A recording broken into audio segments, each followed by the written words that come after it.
আর চারটে মেয়ে এক জায়গায় বইলে কিয়ামত হয়ে যাবে। আল্লাহর কি রে বলে কে বলতে শুনিছি তোর কাছে বলতিস তুই যেন কারো কাছে বলি সে উচ্চ মাধ্যমিকের শেষ পরীক্ষার দিন সে জরিনার মেয়ে সালমা ঘরে আসে চার দিন হচ্ছে পেলিয়ে তোর কাছে বলতিস তুই যেন কারো কাছে বলি।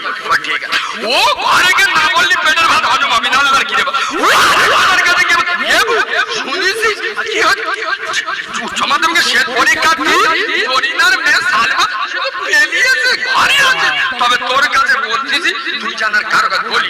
ঠিক আছে ও কি আরেকজনের কাছে শুনেছি সেই জরিনার মেয়ে সালমা চাকরি হয়ে গেছে সে ঘরে আছে তো উচ্চ মাধ্যমিক পরীক্ষা দিতে গিয়ে।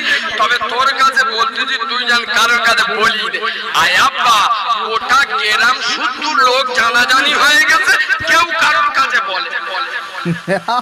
মুসলমানের ছানিরা